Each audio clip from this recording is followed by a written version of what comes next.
Jeremiah 27. The Lord spoke to Jeremiah early in the reign of Josiah's son, King Zedekiah of Judah. Zedekiah is the final king. The Lord told me, make a yoke out of leather straps and wooden crossbars and put it around your neck. Use it to send messages to the kings of Edom, Moab, Ammon, Tyre, and Sidon. Send them through the envoys who have come to Jerusalem to King Zedekiah of Judah. So the yoke he's talking about is like a yoke for a pair of oxen. So he's going to make this yoke out of wood and leather straps with a wooden crossbar, put it around his neck. So he's making a proper yoke here with the wood or leather around his neck, strapping him in. And he has to go to Edom and Moab. And Edom and Moab, if you don't remember, Edom is Esau, Jacob's brother. Moab and Ammon are Lot's descendants. Tyre and Sidon are Gentile region.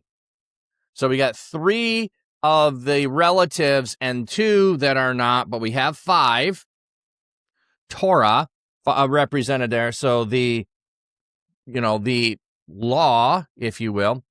So we're going to send them to the envoys that come to visit King Zedekiah. Charge them to give their masters a message from me. Tell them the Lord of heaven's armies, the God of Israel, says to give your masters this message. I made the earth and the people and the animals on it by my mighty power and great strength. I gave it to whomever I see fit. I have at this time placed all the nations of yours under the power of my servant King Nebuchadnezzar of Babylon. I have even made all the wild animals subject to him. All nations must serve him and his son and grandson until the time comes for his nation to fall. Then many nations and great kings will in turn subjugate Babylon. But suppose a nation or a kingdom will not be subject to King Nebuchadnezzar of Babylon. Suppose it will not submit to the yoke of servitude to him. I, the Lord, affirm that I will punish that nation.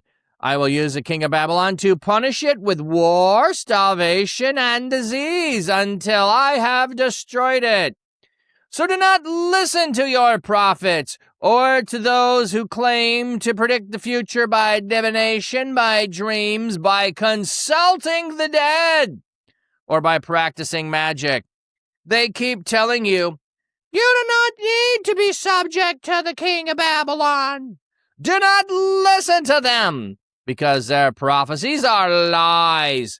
Listen to them will only cause you to be taken far away from your native land. I will drive you out of your country, and you will die in exile. Things will go better for the nation that submits to the yoke of servitude to the king of Babylon and is subject to him. I will leave the nation in its native land. Its people can continue to farm it and live in it. I, the Lord, affirm it. So notice this is not to Israel. This is not to Judah. This is just to the surrounding nations. You're going to be subject to the king of Babylon. Just give in to it. Go along with it. It will go better for you if you do. However, the interesting thing is also, if they do, they'll get to stay in their native land. If they don't, they'll be taken away to exile, which is contrary to the those in Jerusalem are supposed to go along with it and surrender so they can go into exile, because going into exile is going to be better for them. So notice the contrast here. The other nations, you need to surrender so you don't go into exile. Jerusalem, Judah is supposed to surrender so it can be preserved by going into exile. Different nation, different plan. I told the King Zedekiah of Judah the same thing. I said, submit to the yoke of servitude to the king of Babylon. Be subject to him and his people. Then you will continue to live. There is no reason why you and your people should die in war or starvation or disease. That's what the Lord says will happen to any nation that will not be subject to the king of Babylon. Do not listen to the prophets who tell you that you do not need to serve the king of Babylon, for they are prophesying lies to you. For I, the Lord, affirm that I did not send them. They are prophesying lies in my name. If you listen to them, I will drive you and the prophets who are prophesying lies out of the land, and you will die in exile. So, listening to them, going to go driven into exile, going to die in the land, going to go into the land. So, we turned to all the nations, and then we said, yeah, and I told Zedekiah the same thing. My very own person, my guy on the throne, he's not going to escape either.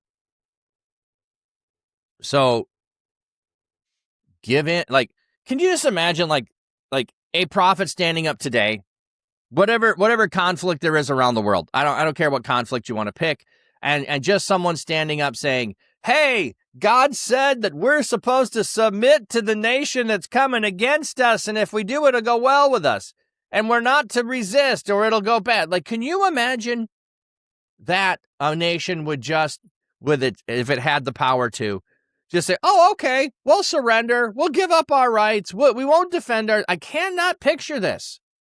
So if I can't picture it today, how much harder would it have been then? However, there is this practice in ancient times of assessing each other, becoming a vassal state rather than to go to war, because the cost of financially giving, tribute to a nation would be less than the devastation brought and the rebuild that would happen and the lives lost. So maybe we should take a note from ancient times and maybe decide that sovereignty is not the best thing always for the people.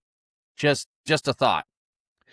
I also told the priest and all the people, the Lord says, do not listen to what the prophets are saying. They are prophesying to you that the valuable articles taken from the Lord's temple will be brought back from Babylon very soon.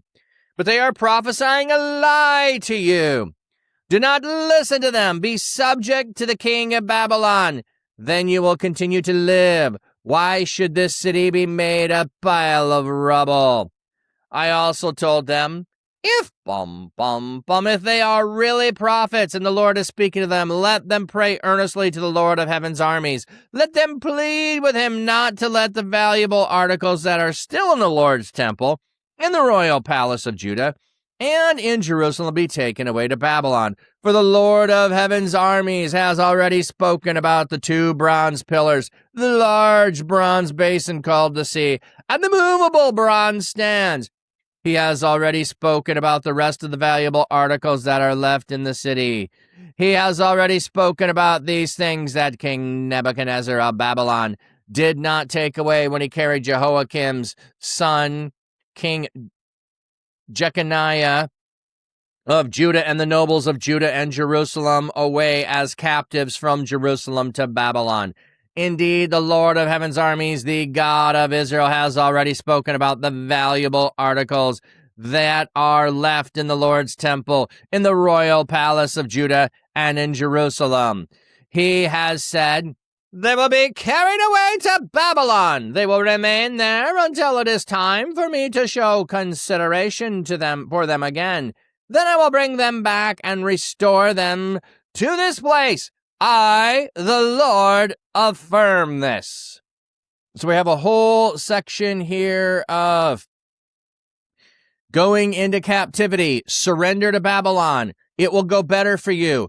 I am the one who is orchestrating it. Quit listening to the prophets who are lying to you, who are telling you, it's gonna be okay. It's all gonna be fine. We're gonna survive. We're gonna overthrow. We're gonna throw off. We're gonna have our stuff returned. Yes, just graciously. The stuff will come back. Oh, it'll be here soon. Soon and very soon. No. God's like, I did not tell them that. They are making it up.